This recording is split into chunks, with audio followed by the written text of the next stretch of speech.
Boa noite a todos, sejam bem-vindos. Bom, o tema que temos a abordar hoje, ele é bem interessante, bem prático, mas, como a gente costuma falar em filosofia, hoje em dia, toda vez que vamos abordar uma palavra, como palavras muito esvaziadas, temos que ter primeiro a preocupação em esclarecer do que estamos falando. Porque senão, se eu fosse seguir bem rigorosamente o critério filosófico, eu teria que dizer para vocês, de maneira sumária, eu fecharia essa palestra em 1 minuto. Por que não realizamos os nossos sonhos? Porque não os temos. Ponto final, boa noite. Se nós formos considerar sonhos verdadeiramente, em geral temos poucos. Então, o primeiro elemento que a gente teria que fazer é entender melhor o uso das palavras. Platão, um filósofo que a gente aborda muito aqui na escola, ele costumava dizer isso, que quando o homem esvazia as palavras, ele inviabiliza uma das artes mais importantes que tem, que é a da transmissão do conhecimento. E hoje a gente pratica isso à exaustão. As palavras são vazias, usamos as palavras para nos agredirmos mutuamente, não sabemos muito bem o que elas significam e nem nos importamos muito em saber. Isso é uma coisa curiosa. Então, a primeira coisa é definir o que são sonhos. Porque a partir do momento em que a gente define, a gente pode começar a perceber por que realmente nós realizamos. Hoje, quando falamos que uma pessoa é sonhadora, há por trás disso uma conotação, na verdade, duas. A primeira que, em geral, nos ocorre, ela é uma pessoa fantasiosa.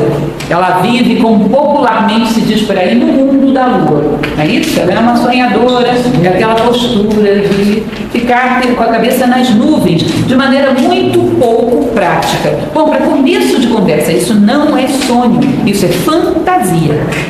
O sonho, ele tem uma diferença básica em relação à fantasia. O sonho, ele é um projeto que pretende ser trazido à vida em algum momento. O sonho trabalha com imaginação. Ele projeta, em algum momento, nascer na nossa vida, gerar uma realidade na nossa vida. A fantasia, ela se realiza em si mesma. A pessoa se realiza num plano de imaginação como uma forma de substituir a sua frustração de não poder realizar aquilo que gostaria em vida. Não poder ou não querer ou não ter disposição para tanto. Eu costumo falar para os meus alunos que a nossa é uma sociedade que pratica e induz a evasão coletiva para o terreno da fantasia. Como a vida em geral é muito frustrante, as pessoas são quase que induzidas a realizar as suas frustrações no plano da fantasia. Vocês percebem que um dos elementos fortíssimos dentro da nossa sociedade atual é a tendência à inércia, a lei do menor esforço. Então é muito mais fácil, ao invés de eu me dedicar, por exemplo, se sonho em ser uma grande dançarina, ou se sonho em ser uma grande musicista, bom, tudo isso dá trabalho. Qualquer coisa que você queira fazer de grande, bom, implica numa perseverança, numa constância, num ritmo, num empenho, que às vezes a gente não tem. Então é muito mais fácil para mim se eu fecho os olhos e me sonho, uma concertista, as pessoas aplaudindo de pé. Isso me traz um nível de satisfação, que às vezes eu me detenho aí e me realizo aí. E é um elemento que hoje é muito induzido coletivamente, porque a nossa é uma sociedade que tende muito à dispersão como forma de compensação das frustrações que ela em geral carrega. Costumo comentar com os meus alunos em sala que isso tem a ver com as próprias raízes da nossa sociedade, porque ela coloca um padrão de felicidade. Considerem, parem para pensar um pouquinho nesses 6 bilhões de seres humanos que vivem sobre a Terra. Em geral se coloca isso, hoje é bem globalizado, um projeto de felicidade, um ideal de felicidade altamente consumista, não é isso? Um padrão de consumo, de conforto, de luxo, que nós sabemos que se levássemos toda a humanidade a esse padrão de consumo, 6 bilhões de seres humanos, não teríamos planeta para mais uma década. Ou seja, isso aí é até tecnicamente impossível. Então nós geramos um padrão de felicidade que é para que as pessoas não alcancem mesmo. Isso gera uma frustração coletiva e de alguma maneira essa frustração tem que ser compensada. Então as pessoas tendem à evasão para o terreno da fantasia. E essa fantasia é institucionalizada através dos produtos culturais, onde a pessoa vive o personagem da telenovela, vive o personagem do Big Brother, seja lá o que for, com uma vivacidade, como se aquilo ali fosse real, com uma carga emocional, como se aquilo ali fosse real. Tá? Então, sonhos não tem nada a ver com fantasia. Fantasia não tem em nenhum momento a intenção de se projetar na realidade. Sonho é um projeto que tende, em algum momento, a vir à prática. Tá? Então, essa é a primeira coisa que nós teríamos que definir. E aí entramos já no terreno dos sonhos mesmo. Também também há mais um elemento a esclarecer aí. O que são realmente sonhos e qual é a sua diferença em relação a projetos? Tá? Isso é uma diferença filosoficamente muito importante. Os dois se complementam, mas são muito diferentes. Quando você pergunta, façam essa experiência. Perguntem a meia dúzia de pessoas, façam uma enquete. Quais são os seus sonhos? O que vocês acham que vão ouvir em geral? Ah, meu sonho é ir à Europa. Meu sonho é comprar um carro de tal modelo. Meu sonho é fazer um curso de tal tipo. Bom, será que isso são sonhos ou são projetos? Pare para pensar um pouquinho. Um sonho, por definição, filosoficamente falando, é algo que se refere ao plano do ser e que justifica toda a tua vida e não parte dela. Um projeto refere-se mais ao terreno do ter, do fazer e não justifica toda a tua vida, justifica parte dela. Por algum tempo pode te motivar, mas é muito pouco para justificar a vida de alguém. Imagine você que o sonho da minha vida seja ir à Europa e depois que eu for, eu vou viver em função de quê? O que me resta? Qual vai ser a minha motivação na vida? É evidente que isso é pouco, são projetos. Os projetos podem ser bons ou maus, mas eles têm que estar enquadrados dentro de um horizonte maior. O sonho sempre se refere ao ser. O sonho sempre se refere àqueles elementos que eu quero polir, as arestas que eu quero polir, para ser aquilo que eu sonho ser. O produto final da vida do homem é sempre ele mesmo. E os sonhos se projetam nessa esfera. Aonde eu quero chegar com tudo isso? Quais são os elementos que eu quero realizar em mim? Quais são os elementos que eu quero eliminar? Isso é uma coisa muito curiosa, talvez. Alguns de vocês estavam aqui naquele curso que fizemos essa semana de administração do tempo? Acho que alguns estavam, né? Era uma das coisas que eu falava. Nós estamos numa época muito propícia, mês de janeiro, para fazer planejamento do ano. Todo mundo faz, quer dizer, quase todo mundo. Ah, o que eu vou fazer esse ano? Em geral, trabalha-se só no plano dos projetos.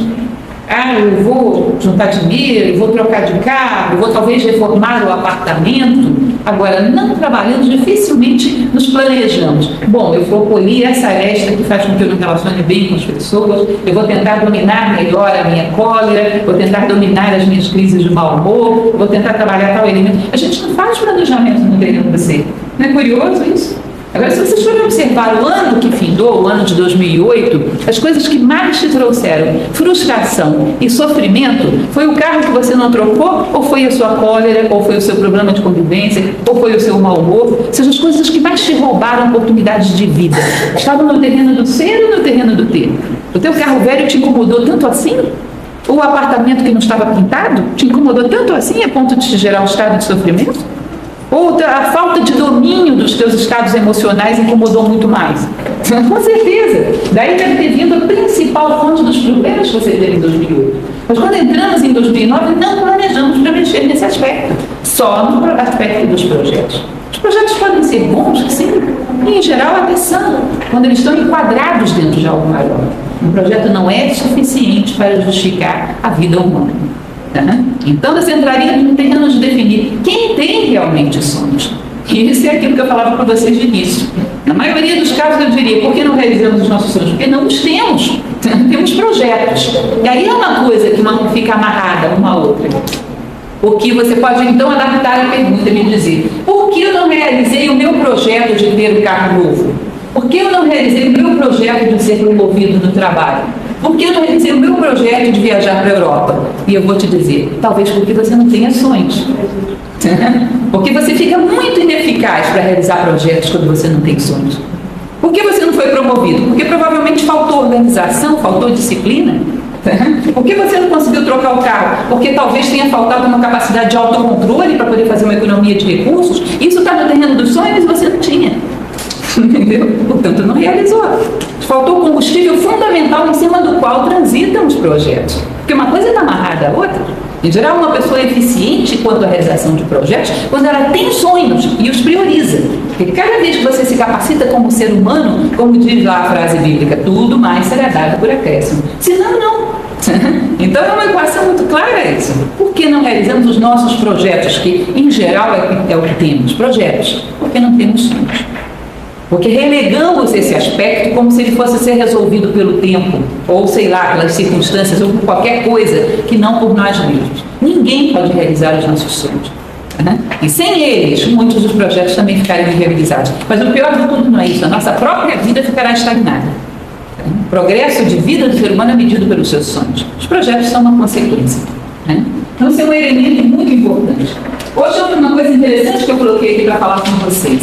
Vocês podem dizer, bom, mas há pessoas que realizam grandes projetos, sei lá, grandes empresários, que fazem coisas sensacionais, que conseguem montar grandes empresas. Essas pessoas têm sonhos? Olha, não sei, eu teria que perguntar para elas. Mas uma coisa a gente pode perceber dentro da sociedade. Hoje, em geral, se depender do nosso contexto cultural, ou uma pessoa nasce com determinados potenciais humanos, ou não vai tê-los.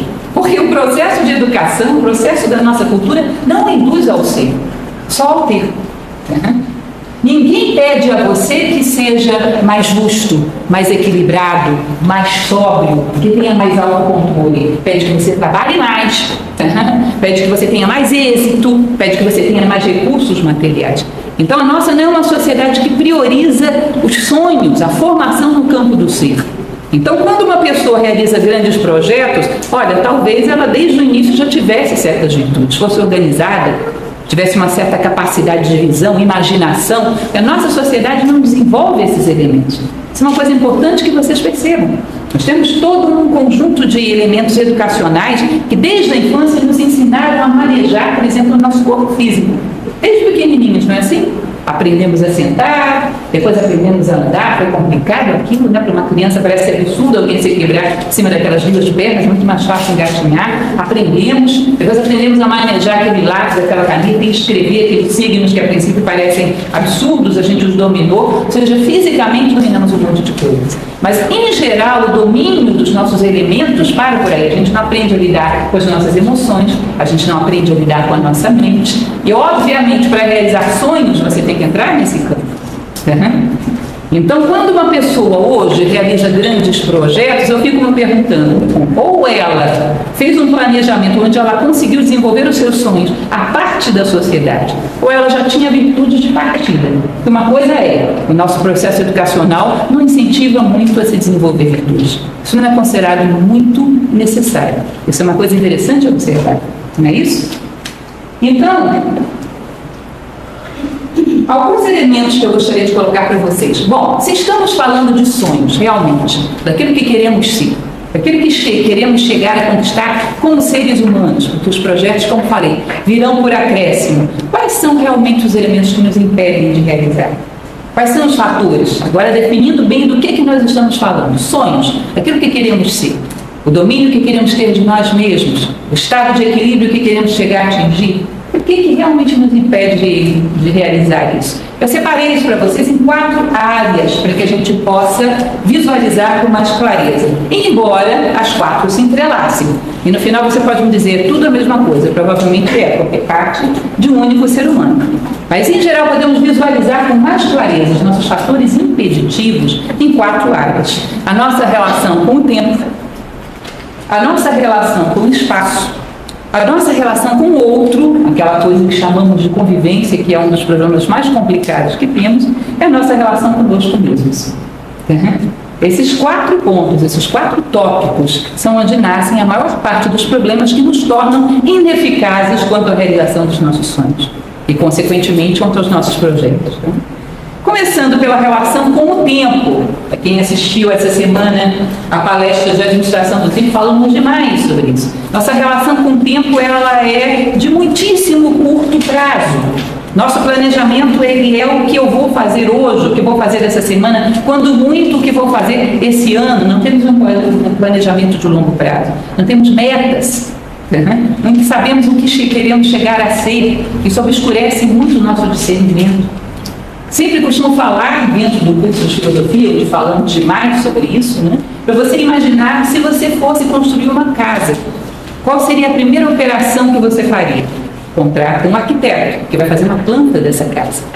E a partir do momento em que você contrata o arquiteto, contrata o engenheiro, o mestre de obras, monta o canteiro de obras, todo dia esse pedreiro, quando chegar para trabalhar, ele vai olhar para essa planta, não é isso? Para saber o que fazer hoje, ele vai olhar para o futuro. Ele vai olhar para o objetivo final, para onde ele quer chegar com tudo isso. Ele tem uma meta final de vida. Nós temos isso? Nós sabemos exatamente onde queremos chegar com tudo isso? Ou trabalhamos apagando fogo? Qual é a nossa maior expectativa de tempo? Quando projetamos o futuro, pensamos no futuro que vai acontecer daqui a quanto tempo? Sejam sinceros. Eu costumo brincar com os meus alunos que, em geral, a nossa maior expectativa de tempo é o final do ano, por causa das férias. Não passa daí. Não é isso? Mas, em geral, pensamos no dia de hoje, nesse mês, nessa semana, não muito mais do que isso. Aonde queremos chegar com tudo isso? Para que eu enquadre o meu dia de hoje. Porque senão vocês vão perceber que a gente faz uma coisa curiosa, temos ações que são contraditórias. O que fazemos num ciclo cancela aquilo que fazemos em outro. E a somatória final das nossas atitudes é uma grande ineficácia. Queremos servir a coisas contraditórias, não sabemos exatamente aonde queremos chegar. E essas coisas acabam gerando, no final das contas, uma ineficácia fenomenal. A partir do momento que eu sei onde eu quero chegar, que eu visualizo com clareza o que eu quero ser no final de tudo isso, bom, eu posso saber o que é apropriado para o dia de hoje. Então, é uma grande ousadia sonharmos o que queremos ser, para sabermos que, em relação a isso, quais são as atitudes próprias do dia de hoje. Senão, como eu falava na quarta-feira, brincamos de Penélope. Tecemos um tapete durante o dia e à noite vamos lá e desfiamos. Temos atitudes contraditórias. Vocês percebem que às vezes a gente tem determinados sonhos nossos, de coisas que queremos alcançar, de coisas que queremos realizar, que não batem com as expectativas que a sociedade tem sobre nós, e que essas duas coisas são díspares, levam em direções diferentes, e que nós queremos às vezes atender a ambas ao mesmo tempo. Já perceberam isso? Queremos como que servir a dois senhores ao mesmo tempo, como diz lá a história bíblica. Aliás, o Corão tem um exemplo sobre isso, que diz que é querer montar em 2 camelos ao mesmo tempo, que não deve ser nada fácil. Não é isso? Se você colocar a imagem que você tem de si mesmo, onde você quer chegar com a sua vida? Bom, eu quero ser uma pessoa sábia, equilibrada, com domínio de mim mesmo, com a minha consciência tranquila de ter feito o melhor de mim ao longo da vida, de ter sido um fator de soma na vida de todas as pessoas por onde eu passei, enfim, isso é o que eu quero ser. E aí a sociedade diz que nada, você tem que ser uma pessoa altamente bem-sucedida, uma pessoa que tenha influência no meio, que tenha status, que as pessoas estejam à sua volta, que seja invejada, que tenha um padrão de consumo, de posses que permita fazer tudo o que você quer. Isso é teu padrão de êxito. Aí você olha, bom, o que eu vou fazer? É para cá ou é para cá? E tenta fazer os dois. Só que existe uma lei da física que diz que um corpo não pode estar em 2 lugares ao mesmo tempo. Esse pequeno inconveniente, que o ingênuo que tentasse fazer isso partiria ao meio, não é isso? E você tem que delimitar claramente, bom, qual vai ser a minha opção, a minha direção, e não tentar servir a coisas incompatíveis, porque no final essas coisas se cancelam. Eu tenho a impressão às vezes que a pessoa não faz essa reflexão como uma forma de fuga, porque ela vai ter que assumir, negar certas coisas e afirmar outras, e ela quer fazer um jogo onde ela atende a todas, coisas que são incompatíveis, e acabam se cancelando, e você acaba sendo medíocre em ambos os mundos. Tanto no ser quanto no ter. Acaba sendo medíocre em ambos os mundos. Bom, antes caminhasse em alguma direção, pelo menos realizar a experiência. Não é isso? Bom, opte, visualize claramente o que você quer ser. Tem uma frase de um filósofo chamado Epíteto, que ele diz: as sementes de grandeza no homem necessitam de uma imagem para germinar e florescer. Tenha uma imagem clara do que você quer ser. Visualize, a imaginação do ser humano é muito poderosa. Tenha uma imagem clara do que você quer ser e caminhe para isso. Então, esse é o primeiro elemento. A partir do momento em que você tem essa meta, você pode empreender um planejamento das etapas que te levam até lá. Bom, se eu sou uma pessoa que tenho como meta chegar a ser tal coisa, em 1 ano, o que eu teria que ter chegado a alcançar? Em 1 mês, no dia de hoje, isso me dá uma avaliação de como estou administrando o meu tempo. Se nós deixamos o tempo passar, a administração, o planejamento também é fundamental. Se deixamos o tempo passar, ainda que tenhamos uma meta, mas se não avaliamos periodicamente se estamos caminhando para ela, podemos dar tantos passos em direção contrária que chega em determinado momento e não vale mais a pena. Então, estabeleci uma meta, eu quero ser isso. Administre essa meta diariamente na sua vida. Ou no dia de hoje, eu dei um passo em direção a isso. Ou eu fiquei parada, ou eu dei um passo em direção contrária. Porque um passo eu reverto amanhã. E se são muitos? E se dei também um trecho enorme em direção contrária aos meus sonhos? Pode ser que já não valha mais a pena reverter. Vocês já perceberam pessoas que numa determinada idade da vida dizem: puxa, fiz tudo errado, mas agora eu já fiz tanto que não dá para mais voltar atrás. Já andei tanto nessa direção que agora não adianta mais. Ou seja, é um fenômeno psíquico de inércia. Se você deixar a sua vida muito solta, muito desatenta em relação ao seu ideal, ao seu projeto, ao seu sonho, pode ser que você afaste tanto dele que já não dê mais tempo, não tem energia para retomá-lo. Então, em relação ao tempo, esses dois elementos são fundamentais. Para onde e como? Uma mensuração diária, se eu estou tendo força moral, se eu estou tendo disciplina, se é para lá mesmo que eu estou indo. Uma avaliação diária, que a partir daí você começa a criar uma estratégia. Bom, se eu não estou indo, o que é que está me tirando fora disso? Quais são os elementos que me arrastam na direção contrária ao meu sonho? Como eu faço para resistir a esses elementos? Colocar consciência dentro do teu tempo e administrá-lo inteligentemente. E saber se você está caminhando para os seus sonhos ou não e por quê. De tal maneira que quando algo reiteradamente te rouba da direção dos teus sonhos, você começa a observar. Bom, toda vez que eu passo por esse fator, ele me rouba dos meus sonhos. Vou passar com a atenção redobrada. Aí começa a fazer uma estratégia de vida que te permita ser cada vez mais fiel a si mesmo. Vocês vão ver que várias tradições filosóficas dizem que esse teu sonho de vida, aquilo que você quer ser, é a tua verdadeira identidade. Esse é o teu nome interno, como diz nas tradições. É a tua verdadeira identidade. Então, cada vez que você trai isso, você está traindo a si mesmo. E você tem que começar a observar quais são os fatores que estão te roubando de ti mesmo. Essa visão clara, esse planejamento bem claro da vida te permite detectar essas coisas. Então, o primeiro elemento seria essa relação com o tempo. O outro, relação com o espaço. A relação com o espaço trabalha com uma virtude fundamental, que é a organização. Mas não só a organização física, essa também é importante. Mas a organização física, psíquica e mental. Para que nós possamos ter alguma condição de manejar bem o nosso espaço, e mente e emoções também em espaço, a gente tem que saber colocar as coisas, cada uma no seu lugar. Arejar esses campos, ter um certo domínio, ter uma certa ordem. No plano físico eu não preciso dar explicações sobre isso. Qualquer um que pretende realizar, ainda que seja um projeto simples, sabe o quanto isso se torna complicado quando você está no meio do caos. Não é isso? Quanto você perde eficiência, quanto você se perde aí nesse meio, quanto não consegue reunir os meios necessários. É óbvio. Agora, não sabemos que as mesmas regras valem para o plano mental e para o plano emocional, que dá para organizá-lo. E a gente apanha mais nesses planos do que no físico. Por quê? Já nos disseram em algum momento da vida que você pode arrumar o seu armário. Já nos disseram em algum momento da sua vida que você pode arrumar a sua gaveta. Mas não te disseram que você poderia arrumar as suas emoções ou os seus pensamentos. Isso nós vivemos dentro de uma cultura que diz que isso é meio aleatório e que você não pode fazer nada em relação a essas coisas. Você não tem nenhum domínio. Você não pode alcançar uma estabilidade emocional que na hora em que você se propõe a dedicar a algo, não fique vibrando em estados de euforia e depressão que te desconcentram. Que pode alcançar uma estabilidade mental que na hora que quer se concentrar em algo, não fiquem girando ideias invasivas na sua cabeça. Nós sabemos que podemos organizar tanto o plano mental quanto o plano emocional. E isso é um elemento interessante, como eu falei para vocês, só nos educar a manejar o corpo físico. E se manejarmos, vocês percebem que manejar o corpo físico já nos deu uma grande eficiência. Aprendemos a sentar, a andar, a escrever. Quantas coisas conseguimos através disso? E se tivéssemos aprendido a manejar também nossas emoções e os nossos pensamentos? Como costumamos dizer no nosso curso, manejar as minhas pernas me permitiria onde eu quero. E se eu fosse capaz, da mesma maneira que eu digo para as minhas pernas, me levem aqui, eu fosse capaz de dizer para os meus pensamentos, concentrem-se aqui. Emoções tranquilas, serenas, para que eu tenha lucidez para me concentrar. E elas obedecessem. Vocês não imaginaram a eficiência de um homem assim? E a capacidade de concretização dos sonhos? Ou seja, qualquer obra que você se propõe a fazer, um dos elementos fundamentais é o domínio das ferramentas que você vai usar. E os teus pensamentos e os teus sentimentos são ferramentas.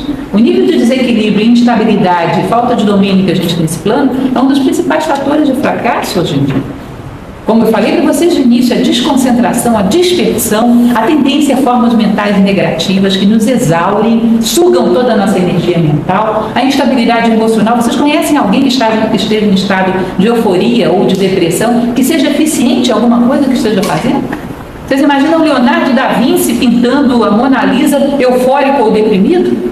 Alguém faz algo de qualidade nesses estados emocionais alterados? Ou com um pensamento circular, Michelangelo esculpindo a Pietà com um pensamento obsessivo? Circular é claro que não, ele estava totalmente concentrado na sua obra. Não nos disseram que nós podemos manejar os nossos pensamentos e sentimentos como manejamos as pernas ao andar. E que isso obedece mais ou menos a uma mesma lei. Da mesma maneira que nós temos que ter disciplina se nos propomos a arrumar o nosso armário, temos que ter disciplina se nos propomos a arrumar os nossos pensamentos, os nossos sentimentos. E não dá para fazer um sem fazer o outro. Esse é um elemento que também estudamos dentro do curso de filosofia. Esse mesmo princípio que eu falei ainda agora para vocês, bíblico, não servirás a dois senhores ao mesmo tempo. Vocês acham que dá para arrumar o seu armário, não arrumar os seus pensamentos e não arrumar o seu armário? Será que funciona? Esse é um elemento que é importante que vocês percebam. Em geral, a nossa psique, ela tende a obedecer a uma única lei, a um único princípio. Quando você diz, eu não admito conviver com a desordem, você estabelece um princípio de vida, uma filosofia de vida. Você coloca um sentinela dentro de você. Quando a desordem entra em qualquer plano, vai soar um alarme. Opa, olha lá a desordem, e você tem que reagir.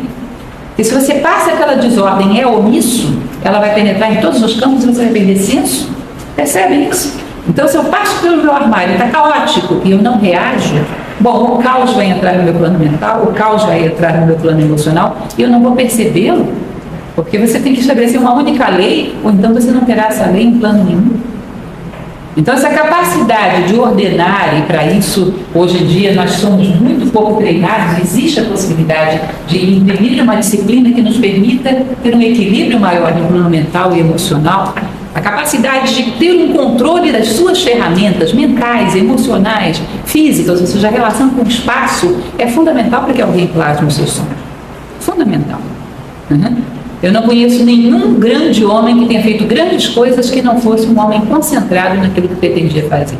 Com uma disciplina férrea, um domínio muito apoiado de si mesmo. Porque isso dá eficiência, isso abre caminho. Existe um mito, que é a Odisseia, que vocês devem conhecer, que quando Ulisses volta para casa, para retomar Penélope e sua esposa, ela estava com a casa cheia de pretendentes. Vocês já viram essa história? E aí ele desafia os pretendentes, disfarçado de um ancião, ele desafia os pretendentes a pegar o arco de Ulisses, que era dele mesmo, mas eles não sabiam disso, e soltar uma flecha que passasse por vários orifícios e chegasse lá no final a um alvo. Bom, só o arco era gigantesco, era muito difícil de ser dobrado. Ainda mais você passar aquela flecha por todos aqueles orifícios para chegar ao alvo. Isso era uma tarefa quase que impossível e no final realmente só ele o obteve. Em geral, esses mitos eles são todos simbólicos, se referem à vida.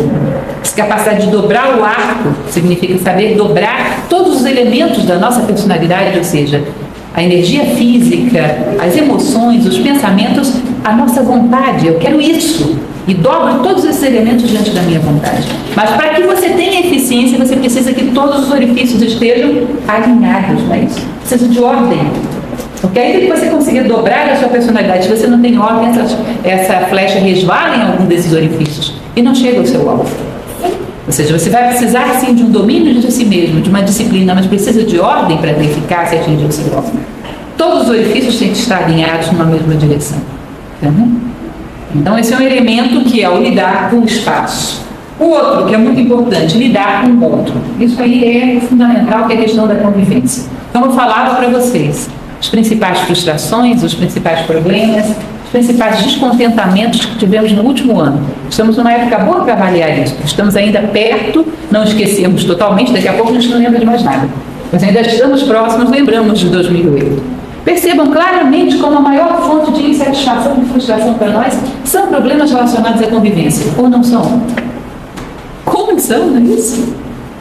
Agora, nesse nível de não saber se inserir no meio, não saber conviver com os demais, olha, é muito difícil que alguém realize um sonho, um projeto, de maneira absolutamente autônoma, sem ter que contar com ninguém. Totalmente isolado e apesar do mundo. É muito mais fácil você trabalhar com o mundo a teu favor do que contra, não é isso? É muito mais fácil você trabalhar com as pessoas quando elas se juntam aos teus sonhos e te apoiam do que contra. Saber estabelecer uma convivência é fundamental. Saber fazer estabelecer laços com as pessoas à nossa volta nos potencializa tremendamente. Conta-se uma história, que eu acho muito bonita, muito interessante, que é de um general que ele era invicto em todas as suas batalhas. Sempre vencia. E um dia, um rei de um outro reino resolveu mandar um oficial para acompanhar aquele general à guerra. Porque, poxa, alguém tem que ir lá ver qual é o segredo desse homem. Como se vence sempre? Ele deve ter alguma dica. Ele manda um oficial para que acompanhe esse general a uma guerra. E então esse oficial estrangeiro começa a acompanhar esse general. que estava partindo para uma campanha militar. Num determinado momento, imaginem vocês, todas as tropas marchando em direção a um local onde estava estabelecido que seria a batalha. De repente, o general para tudo, vê uns camponeses plantando. Ele diz, desce do cavalo e vai conversar com os camponeses. Marchando para a guerra. Senta, conversa com os camponeses, come com eles, passa o dia ali. E o oficial sem entender nada. O exército inteiro acampado esperando que ele conversasse com os camponeses. Aí depois ele monta novamente e prossegue caminho. Anda mais uns 2 dias, ele cruza com alguns construtores que estavam construindo uma ponte. Para tudo, vai conversar com os construtores. E senta, e conversa. E fala com eles, e come com eles, e vai na casa deles. E isso custa mais 2 dias. E o oficial sem entender nada. Mas isso, a gente está marchando para uma guerra, isso parece um ponto social, o que é isso? E sem entender nada. E continuam marchando para a guerra. Aí chega um determinado momento que esse oficial não suporta mais de curiosidade, né? Chega para ele e pergunta, mas general, não tem sentido isso? Nós estamos marchando para um campo de batalha. O senhor para conversar com o agricultor, para conversar com o construtor de ponte, para conversar com todo mundo. O que é isso? Por que você está fazendo isso? E diz, olha, isso é estratégia. Não existe coisa mais eficiente do que estabelecer relações, laços. Essa guerra não vai ser uma guerra que vai se extinguir em pouco tempo. Com certeza ela vai se prolongar porque o inimigo é poderoso. Nós vamos precisar de mantimentos. Eu tenho certeza que se eu mandar você para falar com aqueles camponeses dizendo em meu nome que eu preciso de mantimentos, eles mandarão. Talvez a gente tenha que sair no encalço do inimigo e essa região é complicada, cheia de rios. Eu tenho certeza que se você chamar esses construtores em meu nome, eles irão. Ou seja, ele tece uma rede de relações que apoia os seus sonhos, os seus projetos, na qual ele se apoia para impulsionar para o futuro. Aliás, é interessante que é uma das etimologias da própria palavra futura, futuro, relações. Você constrói o teu futuro não sozinho, porque somos seres sociais e precisamos uns dos outros. Uns potencializamos demais aos outros. Então, encontrar uma forma de que a convivência se harmonize, e só essa questão daria uma palestra, também é fundamental. Saber por que determinadas pessoas me incomodam tanto, porque eu consigo conciliar a convivência com certas pessoas que têm certos defeitos graves, mas não me incomodam, e outras me incomodam terrivelmente de maneira tal que eu não suporto conviver com elas. Por quê? Por que a convivência com certas pessoas para mim é insuportável? Questionar-se sobre isso. O que será que faz com que certos defeitos sejam intoleráveis para nós? Em geral, como dizia lá o nosso amigo Jung, aí tem um fenômeno de projeção. Não suportamos ver fora aquilo sobre o qual não temos controle dentro. Em geral, é um fenômeno de espelho. Quando você tem domínio sobre um defeito e alguém o manifesta, em geral você tem compaixão, não tem intolerância. Quando você não tem domínio sobre um defeito e ele se manifesta diante de você, isso te fere. Porque é como se você estivesse sendo obrigado a olhar para algo que você não quer olhar, para algo que você não está disposto a mexer nesse momento. Imagine que eu tenha um problema, sei lá, preguiça. E isso todas as estruturas de filosofia ao longo da história falavam sobre isso. Que o universo não é caos, é cosmos, existe uma harmonia de fatores. Então, quando nós queremos crescer, atraímos para nós aqueles elementos, aquelas situações, aquelas pessoas que encarnam exatamente o elemento que nós precisamos ver para crescer. É o nosso poder pessoal que faz isso. Então, eu quero crescer, mas tem um elemento que me trava, eu sou preguiçosa, mas não estou disposta a vê-lo, ou não me sinto preparada para vê-lo, ou não quero mexer com ele. Qual é a grande probabilidade na tua vida, uma pessoa com esse perfil, que aparece um grande preguiçoso e entre dentro do teu ciclo de relações de uma maneira que você não tem como escapar dele? Ou você estabelece uma relação comercial com alguém que é tremendamente inercial, ou essa pessoa vem trabalhar com você, alguma coisa desse gênero entra na sua vida. Isso vai te incomodar de uma forma terrível. Você tinha acabado de varrer a preguiça para debaixo do tapete. E ela aparece diante de você ao vivo e a cores você não tem como driblá-la. Isso vai ser tremendamente incômodo. Percebam que as coisas, quando são negativas, às vezes exigem uma postura da nossa parte, mas não teriam por que nos tirar do centro. Se elas nos tiram do centro, em geral, porque elas são simbólicas, elas estão querendo dizer algo para nós. Porque se uma pessoa comete um delito e me cabe julgar, eu posso ser absolutamente justa com essa pessoa, sem sair do centro. Se sai do centro, se isso me irrita, se isso é intolerável para mim, olha, observe. Isso te pegou de alguma forma. Toda vez que algo te tira do centro, esse algo te pegou. E esse elemento está querendo te dizer alguma coisa. E você teria que se perguntar o que há por trás disso. Teria que ter essa curiosidade de saber o que a vida está querendo te dizer com os teus conflitos de convivência. Porque provavelmente aí tem um aprendizado que vai te permitir um grande autoconhecimento. Uma vez que você tenha consciência desse elemento, integra, domina, vai ter compaixão por quem luta contra ele. Porque vai perceber o preço que é lutar contra aquilo.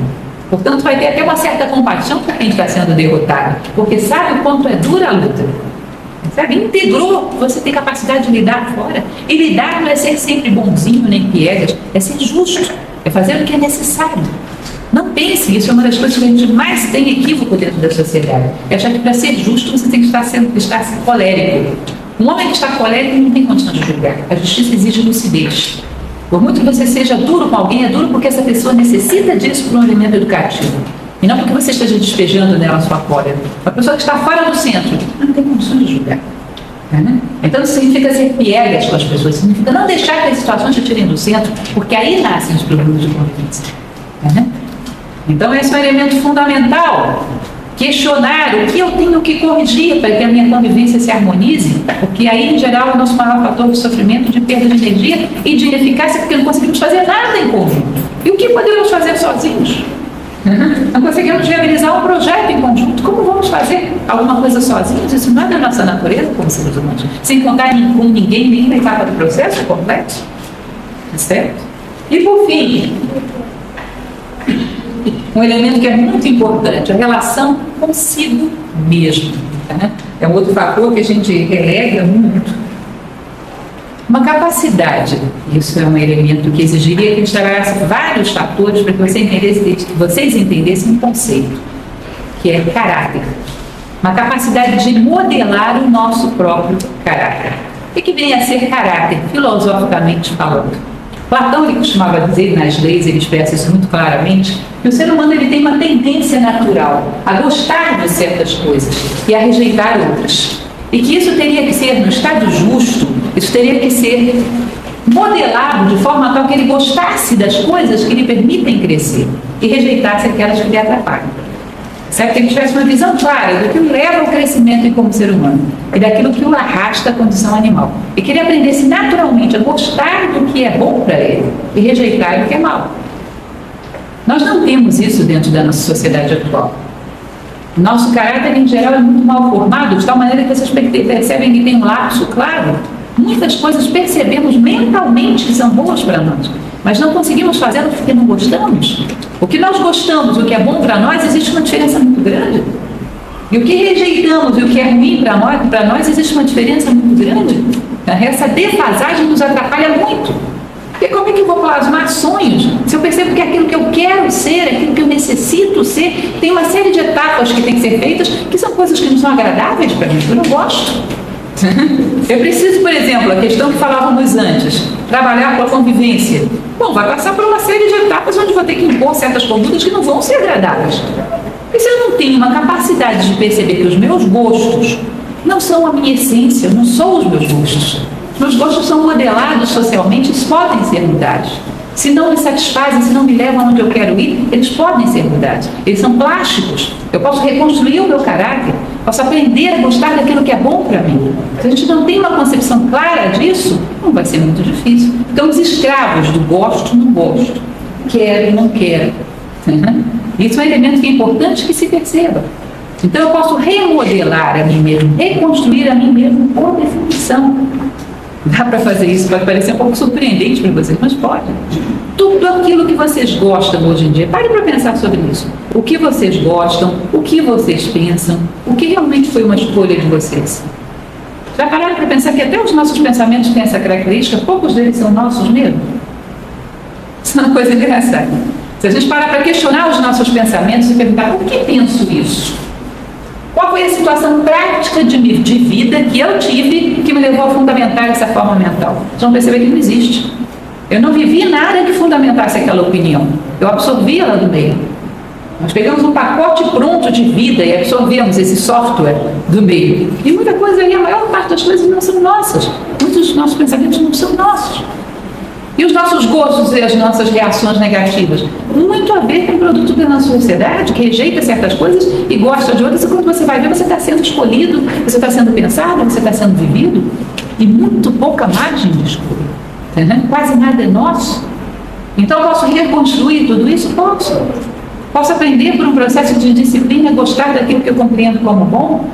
a rejeitar aquilo que eu vejo como mal, de tal maneira que eu começo a ter, como falávamos lá de início, um domínio cada vez maior das ferramentas, senão esses caprichos das nossas emoções inviabilizam porque nos tiram a energia, que em geral é assim, não gosto, não tenho nenhuma motivação para fazer. E não saio da cadeira e fica como se fosse uma coisa inexorável, como se o meu gosto fosse algo que faz parte de algo muito transcendente, que nasceu comigo. Não é!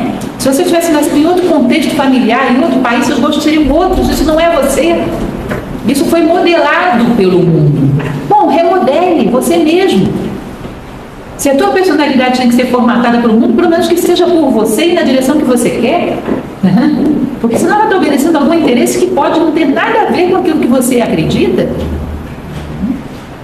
Então essa capacidade de reconstrução das nossas afinidades, reconstrução das nossas rejeições, vai nos aperfeiçoar a capacidade de domínio das nossas ferramentas. E com certeza isso aí vai te dar uma eficiência muito maior na realização dos teus sonhos. Uma outra coisa que é importante, que talvez vocês achem estranho eu falar sobre isso, um sentimento, que segundo Immanuel Kant é um dos sentimentos mais nobres do homem, é respeito. Kant ele dizia que respeito vem de respicere, que significa saber ver. O que significa isso? Saber ver o quê? Nós, em geral, temos uma prática dentro da sociedade de fazermos as coisas muito voltadas para fora. Porque as pessoas gostam, porque as pessoas vão pensar de nós, daquilo que popularmente se chama, para inglês ver, não é assim? Em geral, perdemos muito estímulo quando não somos observados. Há uma máxima filosófica que diz: você é aquilo que você faz quando a última porta se fecha atrás de você. Então nós somos muito motivados pelo observador externo. Já ouviram falar daquele mito de Platão de Giges, do anel de Giges? Giges era um pastor grego que se diz que era altamente virtuoso. Até que um belo dia Giges achou um anel e quando ele colocava no dedo ele ficava invisível. Pronto, acabou a virtude de Giges. Começou a roubar, começou a saquear, começou a molestar as mulheres, matou o rei, seduziu a rainha, subiu ao poder, ou seja, acabou a virtude de Giges. Ele era virtuoso? Ele era virtuoso como uma fachada, internamente ele não tinha nenhum vínculo profundo com aquela mulher. Isso é uma coisa interessante porque nós não temos um diálogo interior que nos permita não fazer as coisas não pelo outro, mas por nós mesmos. Isso é respeito, saber ver que dentro de mim existe algo que merece respeito e não fazer as coisas porque eu mesma não as mereço. Vocês imaginem uma pessoa que não respeita a si própria, não tem essa certa vida interior, esse certo peso que a dignidade dá, como vai ser eficiente para realizar grandes sonhos? Acho que tem algum homem sem nenhum respeito próprio que seja capaz de realizar grandes coisas. Essa é a questão da vida interior, que é um dos elementos fundamentais que a gente tem que levar em consideração. Ou seja, respeitar o meu observador silencioso interno, que não merece estar exposto a determinadas situações. Respeitar que existe algo em mim nobre, divino, que não merece estar relegado a determinadas situações. Existe uma historinha zen, que a maior parte dos meus alunos já ouviu mais de 10 vezes, mas é muito interessante, vale a pena citar aqui, que diz que havia um mosteiro que estava desmoronando, muito antigo, caindo aos pedaços, e os monges ali eram monges mendicantes e não tinham como reformar aquele mosteiro. E aí foram falar com o mestre deles e perguntar o que eles fariam. Bom, mestre, o que vamos fazer? O mosteiro está caindo aos pedaços. Aí o mestre para, estava em meditação, olha e diz: realmente, está caindo aos pedaços. Se a gente não fizer alguma coisa, ele vai desmoronar. Mas não temos recursos, como vamos fazê-lo? Aí ele aproveita a situação para submeter os discípulos a uma prova. E diz: olha, eu só vejo uma saída para que vocês consigam obter o recurso que a gente precisa. Sabe aquele povoado que tem perto daqui? Vamos lá, vocês vão lá e roubem o máximo que vocês puderem. Roubem mesmo, roubem tudo que vocês puderem e tragam para a gente converter em recursos e reformar o mosteiro. Todo mundo perplexo, né? Que nem vocês estão. roubem. Agora só tem um detalhe: vocês não roubem se estiver alguém vendo vocês, porque está em jogo o nome do mosteiro. A respeitabilidade de séculos, portanto, se alguém estiver vendo vocês, não roubem. Entenderam? Eles ficaram assim meio perplexos. Bom, e aí, o que faz? O mestre enlouqueceu? Mas e se ele tiver razão? Mas o mosteiro está desmoronando, mas roubar? Mas quem sabe justifica uma boa causa, maquiavélico, né? Os fins justificam os meios. Maquiavel zen. Enfim, Vamos, não vamos, vamos, não vamos, vamos. O mestre mandou, vamos lá. E lá se foram eles para a cidade, vamos lá roubar. Aí o mestre levanta calmamente, entra no mosteiro. Quando ele entra lá, está calmamente um discípulo, tinha ficado. Ele estava lá meditando. Aí o mestre diz: ué, o que você está fazendo, rapaz? Como que eu estou fazendo, mestre? Estou fazendo o que o senhor mandou. O que eu mandei? Eu mandei você roubar. Mas o senhor mandou roubar se não tivesse ninguém me vendo. Eu estou me vendo o tempo todo, como é que eu posso roubar? Vocês percebem? Eu tenho um observador dentro de mim que merece respeito, que não pode ver qualquer coisa. Eu não vou rebaixá-lo à indignidade de ver uma cena de roubo. Ele não merece isso. Tem vida dentro de mim. Eu não sou uma embalagem oca. E essa vida, sobretudo, merece respeito, porque senão como vou respeitar qualquer outra? Isso é um elemento fundamental também para alguém que pretende realizar os seus sonhos. Vida interior, respeito por si mesmo, dignidade. Todos esses elementos que hoje são tão teóricos, considerados tão pouco necessários, desnecessários para alguém que pretende uma carreira de sucesso, né? Enfim, esse é um elemento fundamental, respeito por si mesmo, vida interior. Existe alguém dentro de mim que merece respeito, dignidade, esse sentido de honra que hoje é tão raro. E por fim, um último elemento que é fundamental, muito interessante, que dá ao homem uma eficiência muito grande, quando os seus sonhos se aliam com os sonhos da natureza. Vocês percebem que a gente não está dentro de um universo sério, morto, sem sentido, sem vida. Nós temos um universo que caminha numa direção. O próprio nome dele diz isso. Versus uno, em direção ao uno. Ele caminha para alguma coisa. Existe um sentido evolutivo na natureza. O que dizem todas as tradições filosóficas, existe uma inteligência nesse sentido. É o que a tradição oriental chama de Dharma. É uma lei que leva todos os seres à harmonia e tem um propósito a natureza. Ela sabe onde ela quer chegar, ela tem os seus sonhos. Quando os seus sonhos se alinham com os sonhos da natureza, ou seja, estão coerentes com eles, a natureza carimba os teus sonhos, os patrocina e caminha com você. Você tem a potência da natureza com você. É aquilo que Jung chamava de sincronicidade. Quando o homem provoca sincronicidade? Quando o seu sonho caminha na mesma direção que o sonho da natureza, caminha com o Dharma, caminha com a lei do universo. Porque aí interessa a natureza dos seus sonhos. Não é um projeto egoísta que satisfaça você. É algo que beneficia a humanidade. É algo que te qualifica a servir à humanidade. É algo que é coerente com as leis do universo. Portanto, você conta com uma força extra, que é essa sincronicidade, é esse poder da natureza. Você não está sozinho. A natureza avaliza e caminha contigo. Aí começa com todos aqueles elementos que a gente não sabe muito explicar. Vários homens na história tinham uma potência que parece que tudo dava certo para eles. Já ouviram essas histórias? Parece que toda a natureza tramava a favor deles. Certamente trabalhavam com um projeto que não era meramente pessoal. Não era algo meramente egoístico, tinha algo mais por trás disso. Isso dá todo um poder, isso dá toda uma projeção para os seus sonhos. Tá certo? Quando trabalhamos, é como se a natureza virasse para você e dissesse: olha, um projeto egoísta você vai sozinho. Um sonho que trabalha para o bem da humanidade, eu caminho com você. Eu avalio isso e caminho contigo. Aí você começa a provocar tudo, parece que todos os fatores se alinham na direção de potencializar e trazer a você aquilo que você necessita no momento em que necessita. Eu sempre dou uma palestra, por sinal eu mostrei agora no mês que vem, sobre o simbolismo dos contos de fada, onde eu falo sobre esse fator dentro dos contos de fada. O príncipe chega lá e o rei fala para ele: salve minha filha, que está presa por um dragão malvado na alta montanha, etc, etc, etc. O príncipe diz: vou. Ele trabalha de maneira altamente altruísta, ele não conhece a princesa, ele não tem nada a ganhar, ele não tem interesses, ele não chega para o rei e diz: o que eu vou ganhar com isso? Quanto você vai me pagar? Não existe isso. Ele trabalha por uma causa inteiramente altruísta e, a princípio, impossível, muito acima das forças dele. Ele é um ser humano, é um dragão. Mas ele se compromete com aquilo, que é algo generoso, benéfico, está coerente com as leis da natureza. Ele começa a caminhar. O que acontece? À medida que ele se põe em movimento, começa. Aparece um velhinho, que ele dá água para o velhinho dá para ele uma capa que ele fica invisível. Vocês já leram o conto de fada? Como é que é a história? Aqueles contos dos irmãos Grimm tem 10 desse tipo. Eles sempre encontram. Aí o passarinho vem e conta um segredo para ele. Aí ele encontra uma espada que ele pega e tem poderes mágicos. Eu sei que ele vai sendo armado ao longo da história. De tal maneira que quando ele começa a caminhar, ele não tem condição de confrontar um dragão. Quando ele chega do outro lado, ele tem todas as armas que lhe possibilitam ter sucesso. Porque toda a natureza trama a favor dele e vai armando. Ele vai sendo armado para o meio do caminho. Seus poderes latentes vão aflorando, ele vai recebendo ferramentas Ele vai sendo capacitado ao longo do caminho. Por quê? Porque a causa dele obedece a certos princípios da natureza. É generosa, é altruísta, é digna, é justa. Então obedece ao sentido, aquilo que a tradição oriental chama de sadhana, a lei do universo. Ela caminha nessa direção.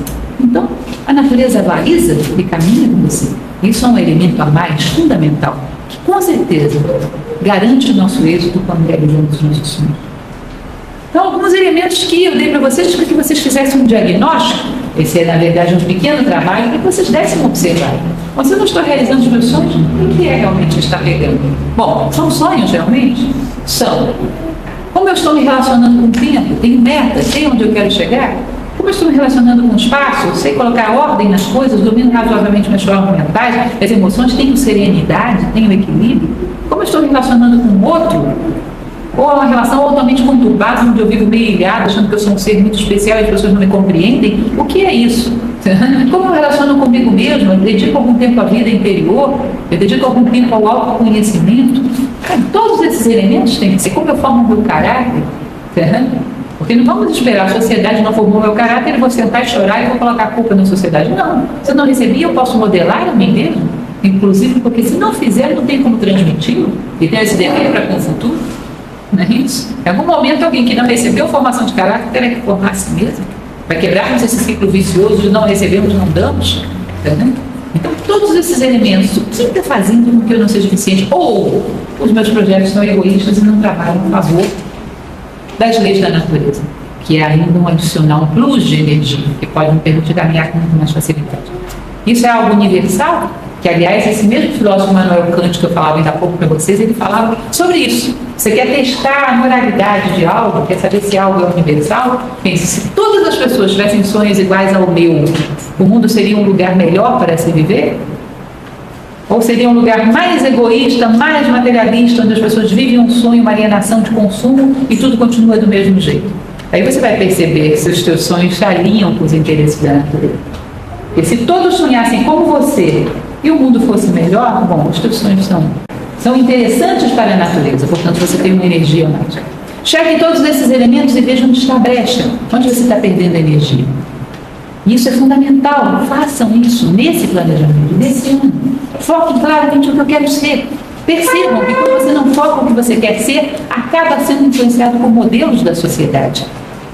E, em geral, não tem nada a ver com o que você planeja, com aquilo que você sonha, com aquilo que você quer ser. Quando deixamos brechas, a natureza não deixa vácuo. Ela vai ser ocupada por alguma coisa que, em geral, é muito contraditória com os nossos princípios, com aquilo que realmente queremos ser. Portanto, tome as rédeas da sua vida. Veja com clareza o que você quer ser. Coloque dentro do tempo metas. Coloque isso dentro do espaço. Veja como você se relaciona com as coisas à sua volta. Veja como você se relaciona consigo mesmo e veja se isso é coerente com as leis da natureza. Aí você vai começar a perceber onde estão as brechas que fazem com que você não consiga realizar os seus sonhos. Filosoficamente, sempre foi essa a receita, simples e clara, um teste de avaliação. Por que não alcançamos realizar os nossos sonhos? Algum elemento não está sendo bem administrado nesses 4 minutos.